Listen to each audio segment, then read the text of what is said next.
अपने अभिभाषण में आज जिक्र किया इमरजेंसी का कि 75 साल पूरे हो उसको लेकर के क्या? अच्छी बात है, राष्ट्रपति जी ने जिक्र किया, लेकिन जो अघोषित इमरजेंसी आज चल रही है उस पर भी जिक्र करना चाहिए ना। कहाँ जो है वंचित वर्ग की महिलाओं को आगे बढ़ने का अवसर मिला है, और जो 80 करोड़ लोग हैं जिनको सस्ता राशन की बात चल रही है वो कौन लोग हैं?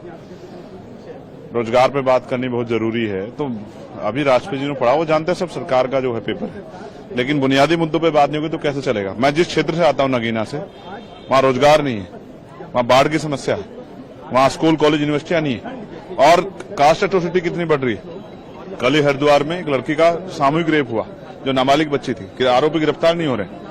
तो राष्ट्रपति जी को हम तो उम्मीद करके बैठे राष्ट्रपति जी बोलेंगे इस पे कि जो देश में जो आज हालात हो रहे हैं, एनसीआरबी का डाटा कहता महिलाओं पर इतना उत्पीड़न हो रहा है, इस पर भी बोलेंगे, लेकिन ऐसा कुछ सुनने को नहीं मिला। तो अभी कोशिश करें, कल अपनी बात कहेंगे।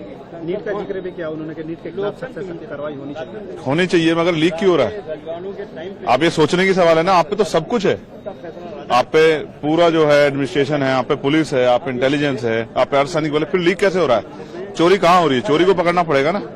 तो कब कल होने वाली चीज भी कल होगा, जैसे हत्या होगी है तो कार्रवाई होगी, ये क्या बात है? हत्या होनी बंद होनी चाहिए ना, सवाल ये।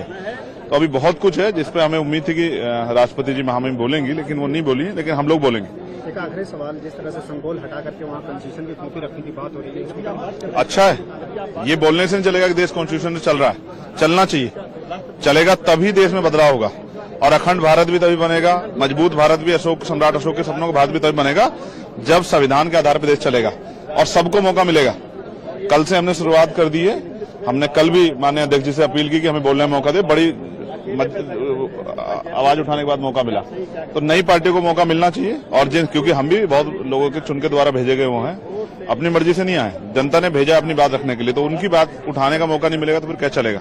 तो हम नगीना का धन्यवाद देते हैं, और नगीना के जरिए देश के जो कमजोरों की, बहुजनों की, हक वंचित समाज के लोगों की आवाज है उसको उठाते रहेंगे, इसलिए हम पार्लियामेंट